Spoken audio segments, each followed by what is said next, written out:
Hey guys, Mike here. In this video, I'm going to show you all of the characters I used to beat Maddening, basically my A squad, people who are able to clear the final chapter. I'm going to be showing you the items I equipped on them, the emblems I equipped on them, and the reasons why I did certain things. And also the skills as well.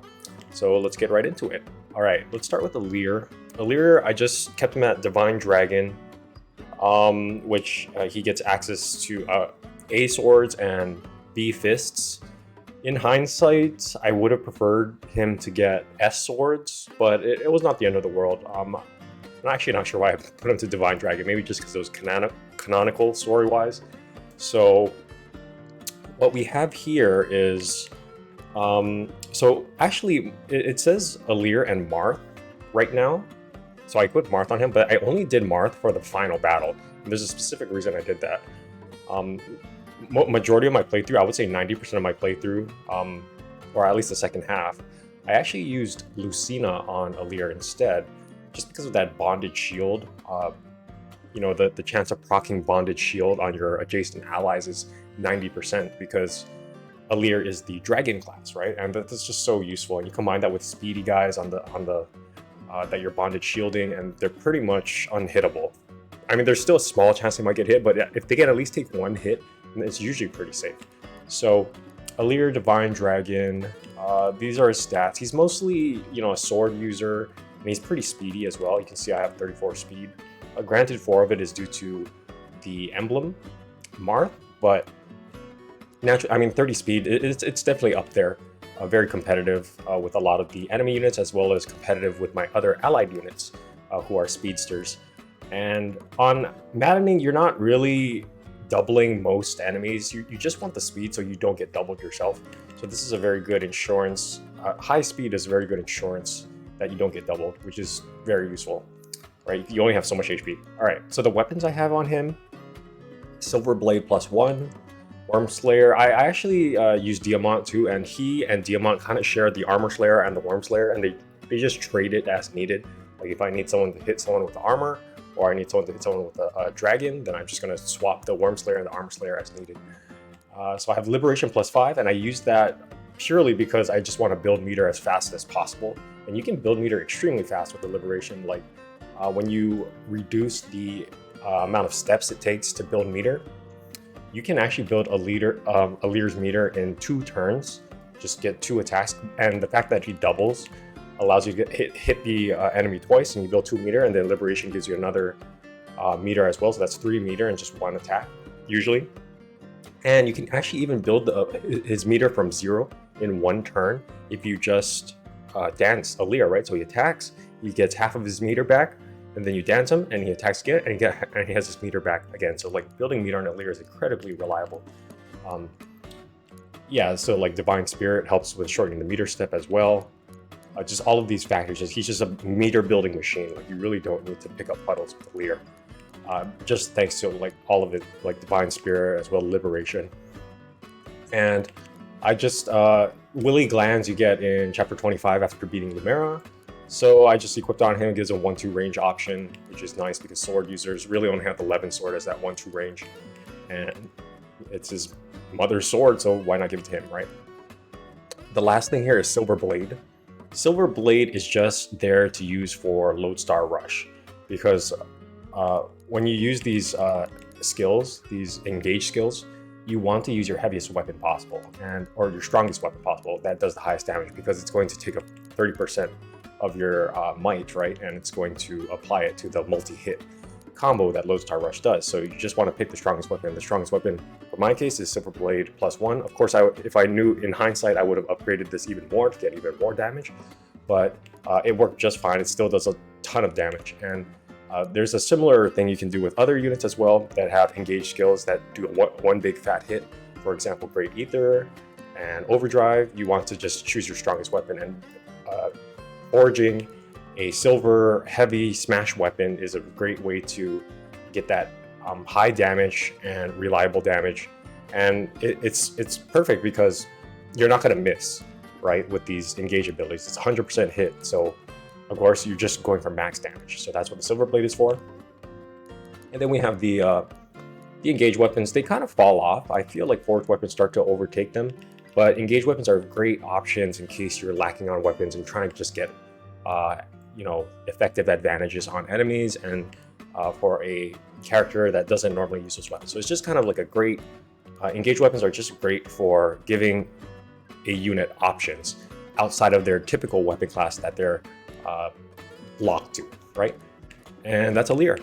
He's very reliable. He has the, obviously, Divine Inspiring is crazy useful as well, just to get that extra damage. I have Repo because I don't have any other skills on him. If you're not going to put any skills on someone, just put Repo on them. Repo or Canner. I think a balance between Repo and Canner is good. Like, I wouldn't put Canner on every single unit because it starts to fall off.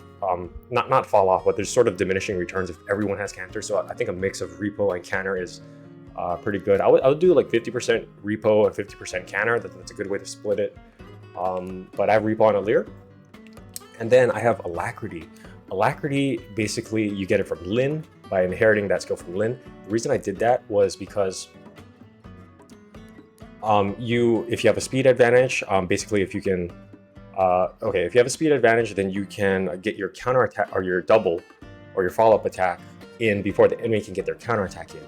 And that is so reliable for killing mages because mages can hit you at 1, 2, even 3 range and on that counterattack, and they do quite a bit of damage. So being able to kill the mage before they can even counterattack is such a great strategy. And it also saves your healers some heals.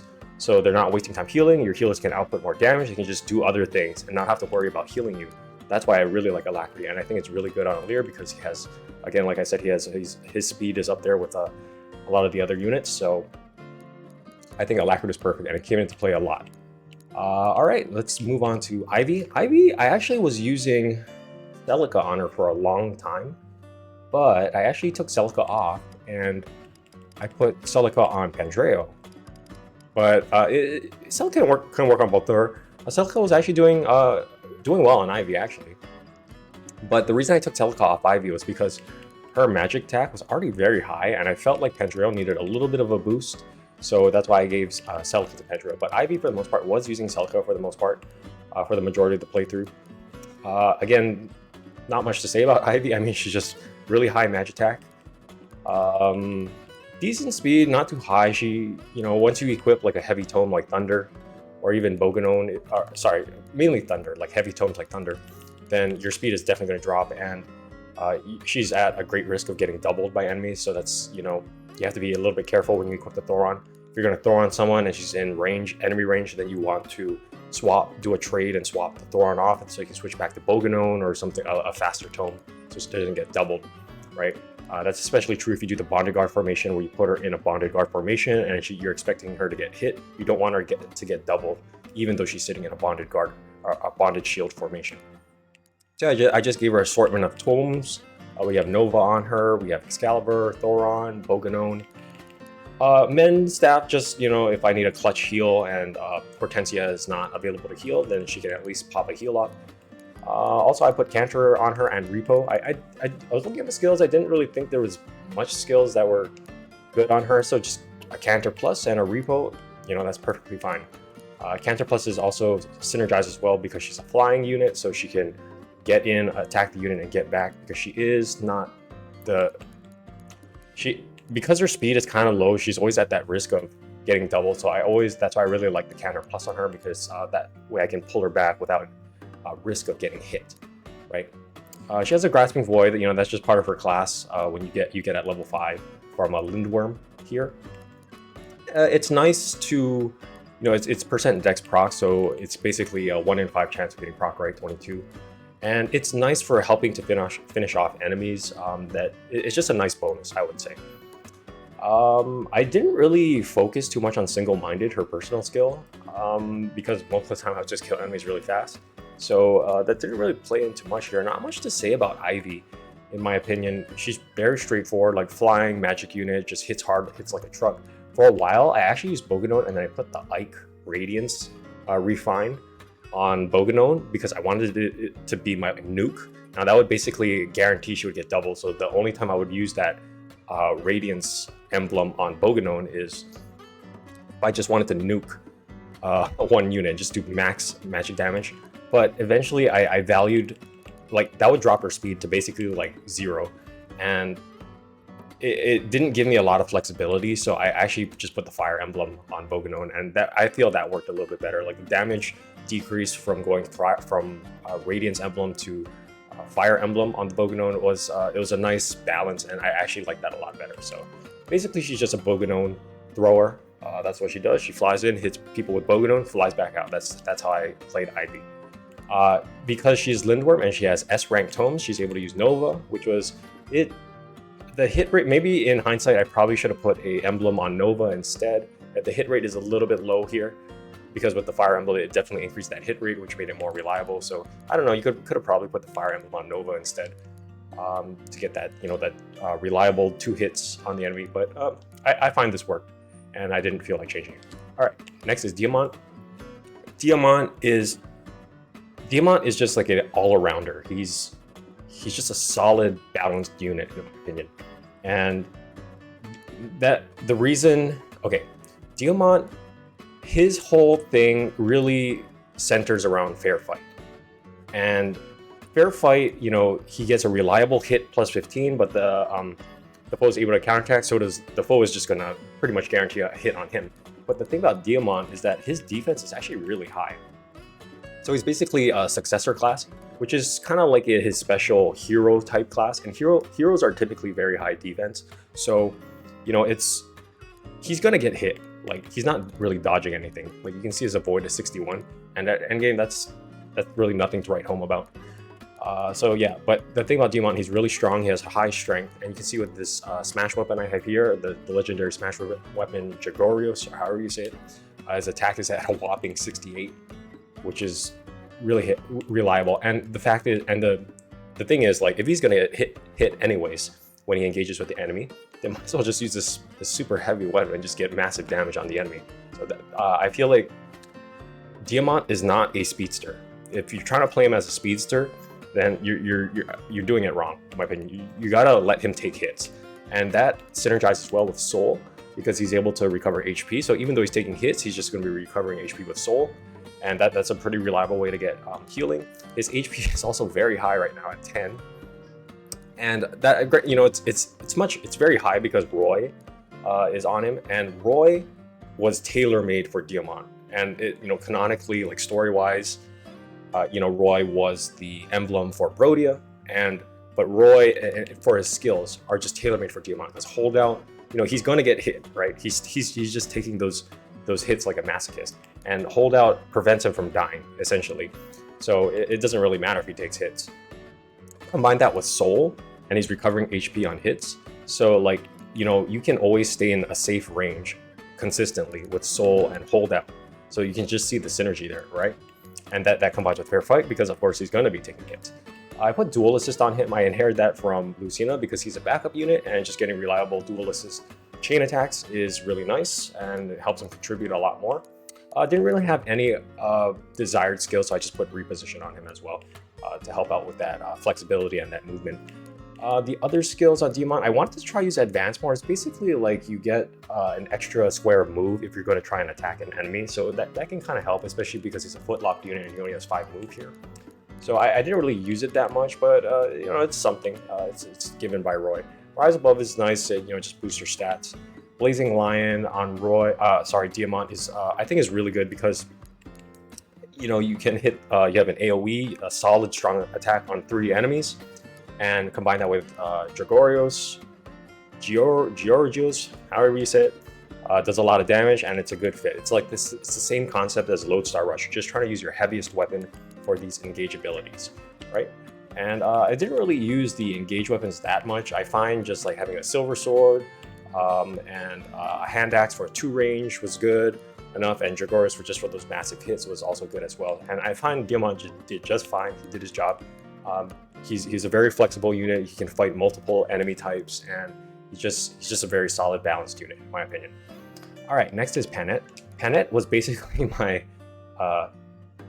nuke, my physical damage nuke, and here I have Ukono, and that would bring my attack to 81. And yeah, she's just she's a berserker. She has high HP.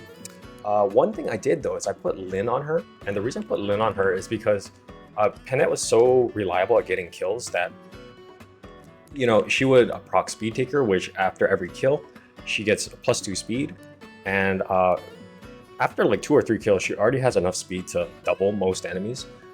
Combine that with the fact that Lin just gives her +5 speed already from the start. So once you know, she builds momentum with Speed Taker and getting all that speed, she starts doubling units immediately, and that will allow Alacrity to proc extremely consistency towards the end of a map, and you can just kill like pretty much any unit because you combine her really high physical attack with Alacrity, and she's just like murdering mages, just any type of unit she can pretty much reliably kill in one round without taking damage, and that's extremely valuable on Maddening. Killing enemies very fast without taking damage because it's just so efficient. I have Poleaxe and Hammer on her. I usually switch the Poleaxe and Hammer between her and Gold Mary just to, just to give some options. I haven't really used them that much.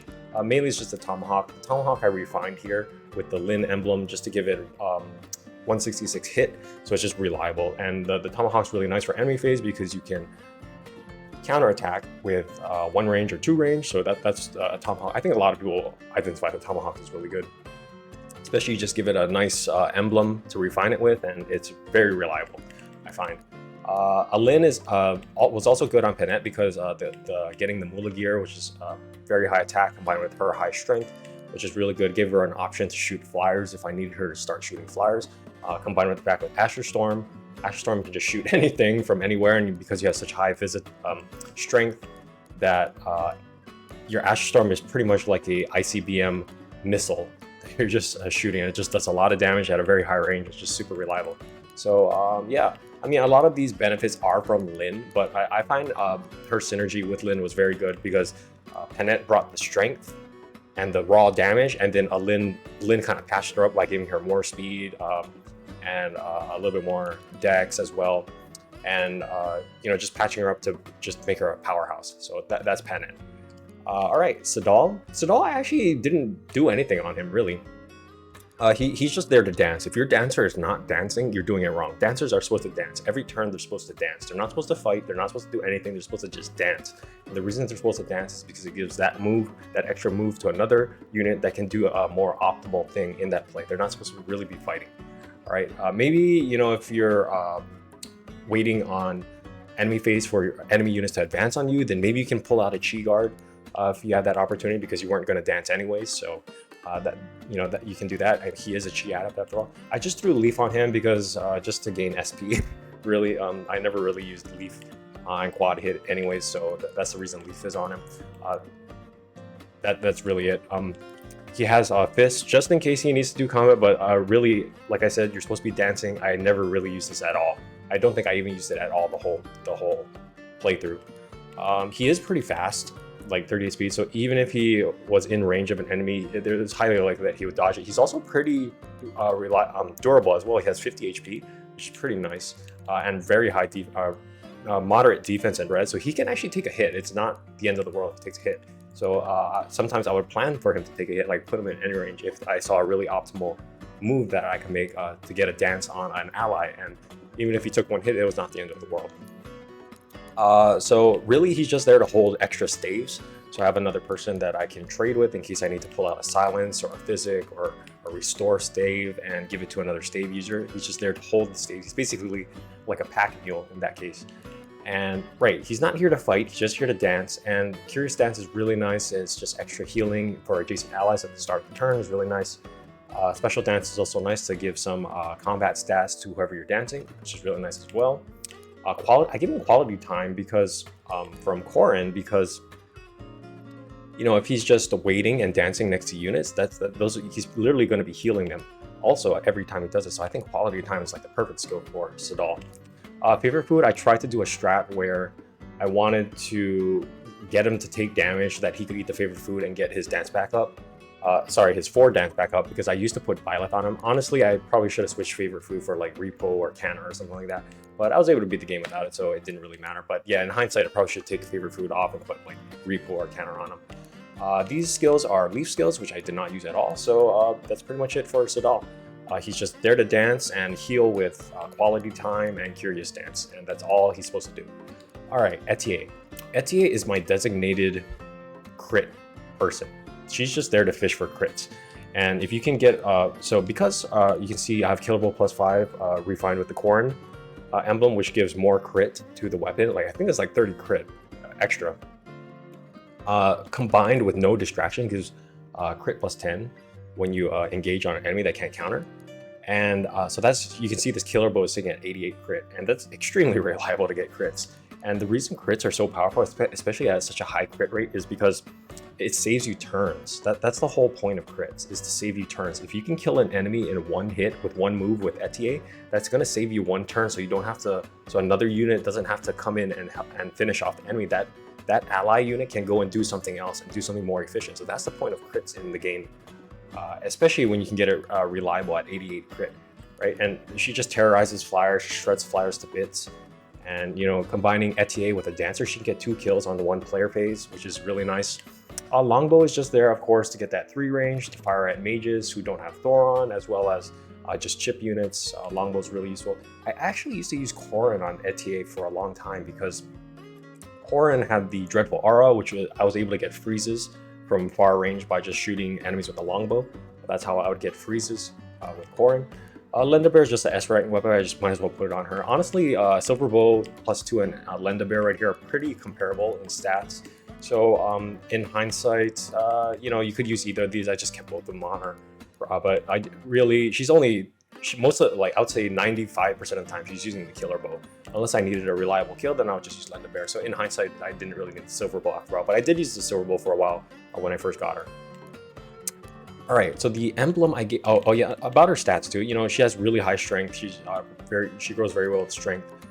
You can see, like, even with these bows, I'm hitting like 48, almost 50 damage. So, or 50 physical attack. So that's pretty good. Her dex is really high, contributes to her crit rate as well as her hit rate as well. And yeah, just high luck. I think she's, you know, her other stats are not that good. Like her speed is not that good. She's going to be getting doubled. So, but you don't want her on the front line. You just want her fishing for crits from the back line and just shooting people and getting those, securing those efficient kills, right? Exactly as you expect a sniper to play. I put Erica on her. The reason I put Erica on her is because that gives her Lunar Brace, and that gives her you know, more attack power based on the opponent's defense. So it's just a little boost for attack power, and she also has very good physical attack naturally due to her high strength. So I feel like, you know, as a physical damaging unit, Lunar Brace really helped, and then combine that with Twin Strike and some of the strong weapons here, like Sieglin, for example, I thought it was good synergy with Erica. And yeah, so that's Etier. As some of her energized, okay, her skills energized. I didn't really use it at all, to be honest. We already talked about no distractions. Reposition, again, just utility. And then I just put bow focus. I probably didn't need this, to be honest, but it just gave her a hit +30 at the cost of dodge -10. And it's like I said, I'm not really expecting enemies to attack me, so that dodge -10 is pretty irrelevant. But that hit +30 was very reliable, and like pretty much every unit she tried to attack, she would get a 100% hit on them. It was a no-brainer. She's very reliable from a hit perspective. And that's my Etier. All right, Amber we have here. He's basically pure paladin, lance paladin, and he's super strong. You can see 34 strength. I gave him all the weapons. He has so much options. He has the 1-2 range with the Brionac. He has the Rider's Bane +4, which is actually stronger than Sigurd's Rider's Bane. So that was pretty nice. It does have the emblem of beginnings on it, so that's pretty, you know, definitely made it stronger. Steel Lance +4 is just there for reliable hits. That pretty much, if I use a Steel Lance +4, I get 100% hit on the enemy. So that Steel Lance is just very reliable. Silver Great Lance is for Sigurd when he uses Overdrive, and this is like 69 physical attack. That's so high right now. And like I said, for the emblem abilities that do massive damage, you want to amplify that damage as much as possible by using your strongest weapon. And that's why I tried to upgrade the Silver Lance as much as possible with that physical attack of 69. It's just so strong. We have Brave Lance just to give him a little bit more options, like if I needed to build meter really fast, or if I needed to just get 2 reliable hits in consecutive without taking a counterattack, then I would switch to Brave Lance. I would do that maybe like 5% of the time there was an opportunity to use Brave Lance, but mostly it was just Steel Lance, Brionac, and Rider's Bling just to take out those cavalry. Yeah, not much to say about Amber, really. I mean, Sigurd was basically made for Amber, especially if you make him use lances, because Sigurd gives actually attack bonus to lances. I can actually show that in the emblem rings here, so you can see like Amber here. He has Sigurd, and then you can see the bond effects. So when you keep bonding with him, you get these lance power +5 or lance power +4, and then it goes to lance power +5, and it says grants attack +10 at the cost of a void -10 when using a lance. That actually synergizes really well because Amber has kind of crappy avoid, and you combine that with his personal skill right here. So we can go back to his personal skill right here. Aspiring Hero, so he actually naturally has a void -10 when he fights an enemy out in the boonies, right?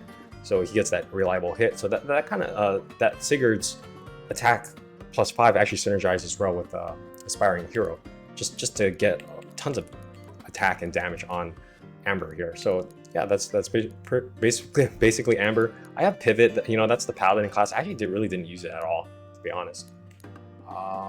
Cantor and Repo, I again didn't have any other skills. Maybe I could optimize a little bit better and took off this Cantor because you already get Cantor from Sigurd, so I could have replaced this Cantor with a different skill, but beat the game, so it really didn't matter. Alright, so that's Amber. Not much more to say about Amber. He's just a really hard-hitting unit that Paladin, you know, his job is to chip and dip. Just he can go on multiple fronts, just hit the enemy, run away, and get really big hits on the enemy because, like I said, his strength is so high, and I gave him a lot of really good weapons. All right, Hortensia. Hortensia is the designated healer. I just played her as the game wanted you to play her. Basically, you know, I put Micaiah on her to boost her staff abilities, like to get that extra range on the warps and the rescues, as well as the rewarp as well. You can warp 5 units that way with Micaiah when you engage with her. I just gave her the Elwyn Tome just so she can chip people if need be, like if I needed an emergency hit or extra chip on the enemy, then I'll use Elwyn.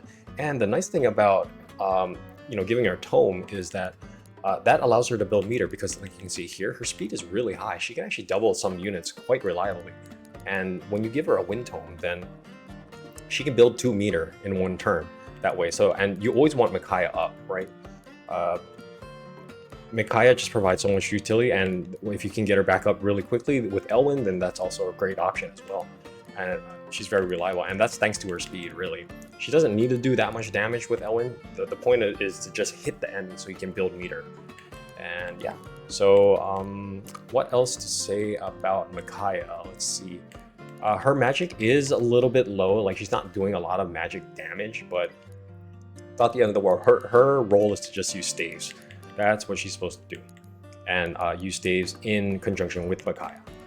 Right? She has really high res. She can be a res tank, a very reliable res tank. In fact, at some points in the game, if you need her to tank some mage attacks, and so one thing we have to talk about with Hortensia is big personality. Not big personality. Well, big personality is also very useful. You can actually just use heal and mend staffs from 2 range, which is really nice. It gives you a little bit of flexibility. I really like big personality. That was pretty good. World Tree is a fantastic skill. It just saves stave usages. Like it can save you quite a bit of money when you use it just for heals and mends. And then when World Tree procs, when you use a warp staff or a rescue staff, that's so satisfying because, you know, warp staffs and rescue staffs are extremely rare in the game. So if you can save the use on that, then that's really, really fantastic. And then I gave her Cantor and Repo just to give her flexibility. Again, if I give them Cantor or Repo and there's no other skills on here, that's because I didn't determine that any of the other emblem inheritable skills were very useful. So if I'm not going to put anything on them, I'm just going to put Cantor and Repo on them. All right, they're always good options, better than nothing, right? And then here are Micaiah's skills, sync skills, and emblem skills that they give to her. I actually didn't use Great Sacrifice that much. It was always there just in case I needed an emergency, but I actually never really used it that much, to be honest. And then, but one thing I really liked on Hortensia was Silence Warp. Grants immunity to silence, and so if the enemy uses silence on you, that means you can't use staves as well, right? And her whole thing is she's supposed to be using staves every turn. You're supposed to be using staves. So this prevents them from silencing you, so you're always using staves. It's a perfect synergy, I think. Augment, of course, is how you do the warp strats. You do rewarp and warp, and you're able to warp multiple units, and then not only farther, but getting the warp on all those units. And it's fantastic synergy with Hortensia, who's a designated staff user, I think. Micaiah also gives hit plus 30 or something at level 5 with Micaiah. So, but for staves only. So that's a good synergy as well. So I think Micaiah is like tailor-made for Hortensia. All right, let's move on to Pendriel. Pendriel he's my second magic unit. I gave her Celica just to give him a little bit more oomph in his magic attacks because he was falling a little bit behind, at least compared to Ivy. So that's why I gave Celica to Pendriel. And yeah, Celica, he's just here to cast Thunder and Boganones. I gave him a obstruct staff just in case. He has that A rank in stave, so he's just a backup stave user if I need to use him. Giving him recover from Celica is also pretty good. Like, he can heal that way as well. It's really easy to keep Celica back up because you can engage with her and do your Warp Ragnaroks, do your Echoes and stuff like that. And then when she is on recharge, then you can just eat. She naturally comes with favorite foods. That's why I always gave Andreo the favorite food meal, so he could always just eat that and get Celica back up. And that essentially makes him into like a very reliable healer with recover. Seraphim and Ragnarok do kind of fall off compared to some of the other tomes, especially if you forge your tomes. So, but they're nice early game, I would say. Seraphim is definitely nice for corrupted early game, but like I said, it does fall off a bit. Pendriel, again, I made him into a Sage. I didn't really take advantage of Spell Harmony that much, to be honest. So I mean, he could have done well as any other magic using class, maybe as a Mage Paladin or something like Mage Cavalry. He could have done pretty well. The thing I really like about Pendriel is that he had really high speed. Like, he's at 29 speed right now, and that's very. He can actually double some units pretty consistently. At least none of the speedy units. So that's why I really like Pendriel, because he has such high magic and high speed. So he's kind of like my speed magic person, whereas Ivy was more of my nuke magic person. She has a little bit more magic attack, but she was a little bit slower, so she couldn't really double people reliably. That's also why I gave Ivy Nova, so she get 2 attacks in. Whereas Pendriel, he was just fine with El Thunder and Boganone, in my opinion. And that's Pendriel. Nothing more to say, just another reliable magic unit I needed on my team. All right, Marin. Marin, she's a Wolf Cavalry. She's really fast. You can see she has 37 speed. She's quite fantastic. She can double a lot of units reliably, as well as not get doubled herself. And Marin, I put Corrin on Marin because she's really not going to be doing much physical. She's really not going to be doing much physical damage with the Steel Dagger, right? Even though it's +4 and even has a refine on it. So you can see her attack is it's kind of low at 36. But the point of Marin is to, especially with Corrin on her, is so that she can freeze units with Dreadful Aura. And she runs in, throws a dagger on a group of enemies, freezes all of them because they're all adjacent to each other, and she can canter back out. And you can even get multiple freezes on a single player phase by hitting an enemy, running back out, dancing her back up, and she runs off to another group of enemies and hits them with a dagger and freezes them as well. So she's really fantastic for crowd control, in my opinion. That's kind of how I used her. She does have a decent magic at 19 right now. Base value is 15, but right now it's 19 thanks to Corrin. And I give her the Levin Sword, and she can do very decent magic damage with the Levin Sword. And a lot of people, if they have decent magic, giving them the option to do magical damage instead of just physical damage is also a really good option. So she was a very good utility unit. She could do multiple things, like with Corrin, the freezing, the cantering, the running all over the map, just harassing units and then harassing them with Levin Sword as well is really nice. And then getting good damage with Levin Sword on armors, and then combine that with the freeze and the Draconic Hex and the Dreadful Aura with Corrin. I thought this is synergized really well. So yeah, I gave her Canter Plus. I like to give Canter Plus to my cavalry, just so it's easy to remember. And we have HP plus 7, and actually HP plus 7 I actually think is from Corrin, to be honest. So yeah, she doesn't. That's pretty much it. Pretty simple Wolf Cavalry, hit and run, freeze units. I thought it was good. Synergy with Corrin. Again, just all the skills on Corrin are good on anyone, to be quite frank. But I felt Marin had that flexibility of being able to run and actually get those hits on those units because she had that higher movement range because she's a Wolf Cavalry. and getting that speed to double units and getting that extra damage as well, and that extra poison on enemies as well from 2 hits is really nice. So yeah, that's my Mary. She's very reliable. I really like Mary. All right, Gold Mary. Gold Mary, I didn't actually use her, so she was actually a little bit behind. Like, she didn't even reach max level.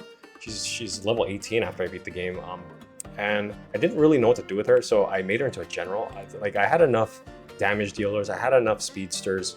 I really needed someone to just shut down Wolf Cavalry. That's the reason I turned Gold Mary into a general, because she had already naturally high defense, and like even right now, after she leveled up even more, she got even more defense. So it's like that's why I put Ike on her, so to give her even more defense. And her job is to just sit in front of units and just shut them down from a physical standpoint. Obviously, she's going to get shredded if mages start hitting her, but like any Wolf Cavalry that assaults me, even armors that assault me, or just any type of melee unit, she's just there to wall off and block them. And Great Ether was fantastic with her, because I gave her the Silver Great Axe. You can see 67 physical attack, and it's only at +1. Like, I could have optimized this even better and even upgraded this even more, but that was before I realized that you can increase the attack of those engage abilities if you use a stronger weapon. So in hindsight, I would have increased or forged this weapon even more.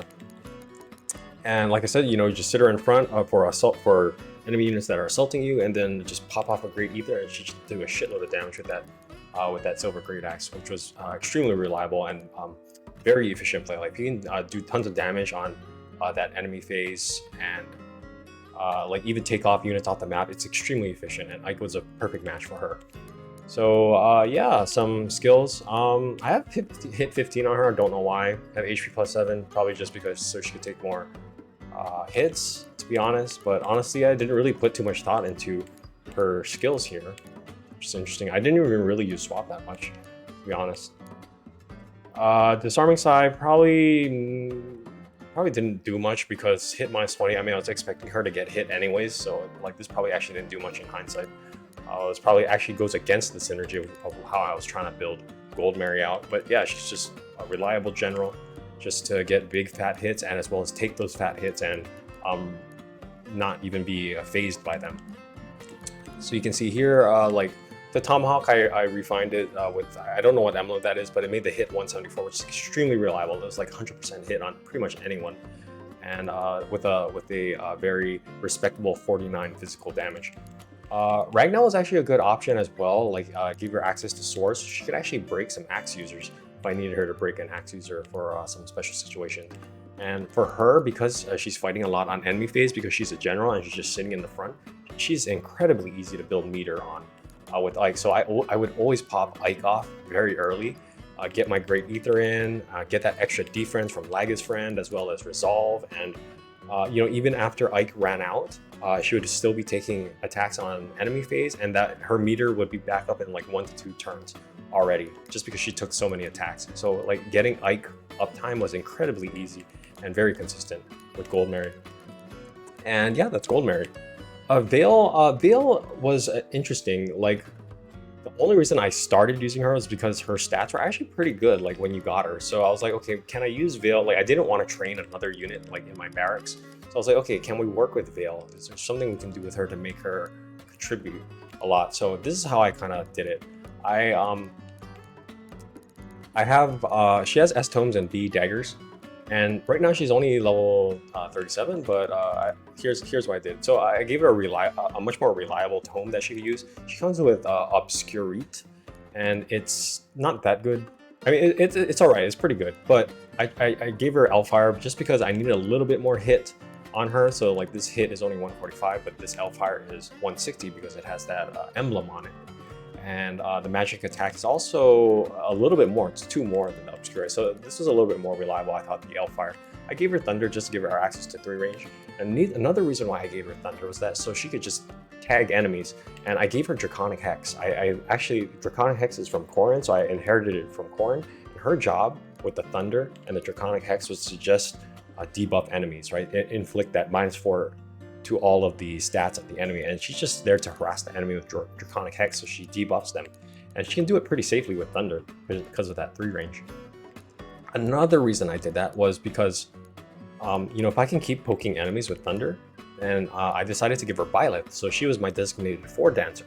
And I would pop off a Byleth very early with 4 dance at the beginning of a map, and then after Byleth ran out, I would reliably build meter with Thunder, and she has a skill, Fell Spirit, that allows her to get 1 meter at the start of every turn. So just having Thunder and Fell Spirit was essentially 2 free meters every single turn. So she could build Byleth back up to that goddess stance very fast, I found.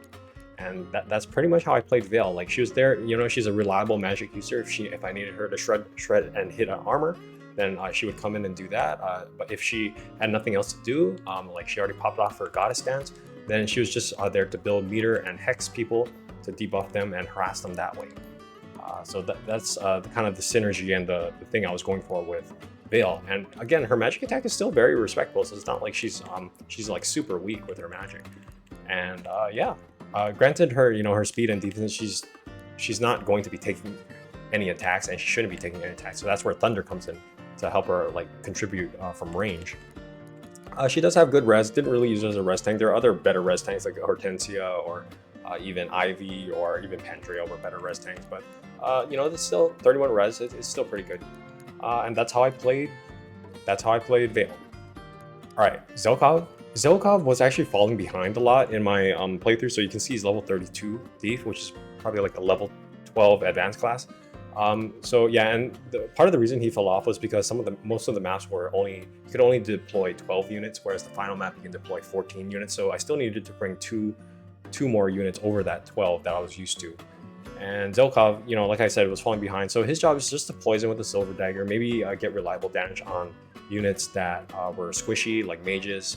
I needed someone to finish them off, so a dagger was good for finishing them off. I gave him this legendary weapon. I didn't actually really use it that much, to be honest. And then I gave him Lucina, and that was just for the final map so that he could get extra poisons off of those dual assist attacks that would proc.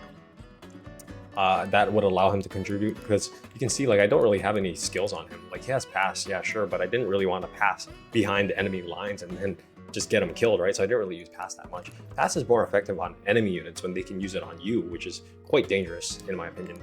So I just gave him Repo. In hindsight, maybe I should have given him Cantor as well, because like he's sitting on all this SP and doesn't have Cantor. Yeah, so I think Lucina was a good choice, at least for the endgame chapter. I didn't, like I said, I didn't really use them that much, so I was just like, well, if I'm gonna put Marth on Alear to get that massive Lodestar rush hit, then I might as well just throw Lucina on Zelkov, and that's how I did it. Yeah, and then Bonded Shield, I'm not a big fan of the Bonded Shield on Zelkov because, again, it drops to 80% trigger, whereas on Lucina on a Dragon type of unit would bring that trigger up to 90%, which is much more reliable, right? And then All For One didn't really use that. Again, in hindsight, actually, All For One could actually be pretty good on Zelkov because, you're not, for the majority of the damage for All For One, you're not really relying on Zelkov's final hit for the most damage. You're actually relying on all of your other units to get those guaranteed chain attacks. Well, they're not guaranteed on Zelkov, but at least those chain attacks from other units, that's how you're supposed to actually get the lion's share of the damage from All For One, right? Yeah, not much to say about Zelkov. He was, again, another pack mule to some extent. Like, he would carry extra items in case I needed items to trade to other units. Didn't really use the engaged weapons that much, but still, he was very reliable with as a dodge tank by getting his avoid up to 108 with a Silver Dagger. I refined the Silver Dagger with an emblem that increased the avoid. I think that's I forget what emblem that is, but anyways, the point of the Silver Dagger is to actually increase his avoid so he can be a reliable dodge tank. Like, you put him with supports adjacent to units that he has strong support with, he gets a lot more avoid as well, and then you put him on terrain as well, and then he's pretty much, you can't hit him. And he actually contributed a lot in the mid game, but just towards the end game starts to fall off a little bit. The last unit I have here that I used in my final battle was Mavier, and the only reason I used Mavier was because he was a very good balanced unit. He could just do a bunch of things. Granted, his attack is not that high with the Flame Lance or even a physical attack because his strength and his magic are kind of split. And the thing about Mavier is, like, all his stats are even, so he's not really good at any particular thing, and that kind of plays into his character because he's supposed to be a boring character, right? And like, none of his stats particularly stand out. So he's just there. Really, I just use him as a second healer. Like, he's just there to mend, maybe cast physics. I actually don't have physics on him right now, but he can also use staves, like rescue, and he's just there as a utility unit. He can actually be a pretty decent meat shield, like with this 28 defense and 26 res. So if I needed an emergency meat shield in front and Gold Mary wasn't available, then he, whether it was for physical damage or magic damage, I'll just throw him in front and he could take a hit pretty reliably. And yeah, so that's actually how I use Mavier. Like, even though his rating is 179, it's like, because his stats are all split across, effectively that 179 is sort of inflated, right? It's not really, like, if you're gonna take a physical attack, but your res is 26, does that really help you? No, it doesn't really help you, right? So yeah, he's just there to use staves, maybe cast some magic with the Flame Lance if he needs it. He can also hold these staves and trade it to Hortensia if I want to do that as well. Yeah, nothing too special on Mav. He was just like my last unit. I just needed to fill a spot, and he was just a reliable, flexible unit that could do multiple things, especially with the staves. And you know, just threw Cantor and Repo on him. Just he could be an emergency Repo dude if I needed it. And Cantor was always nice just to make sure he kind of could fall back, because like I said, don't really want him in the front, but yeah, especially as a healer. But that's pretty much how I use Mav. He didn't really do much, to be honest. He was just there to take up the last spot. All right, that's pretty much it. I used these 14 units. That's how I beat the final map, and I hope you learned something. And let me know in the comments if you have any more questions, and I'd be glad to explain more in detail what I did. And that's pretty much it for this video. Hope you enjoyed, and thanks for watching.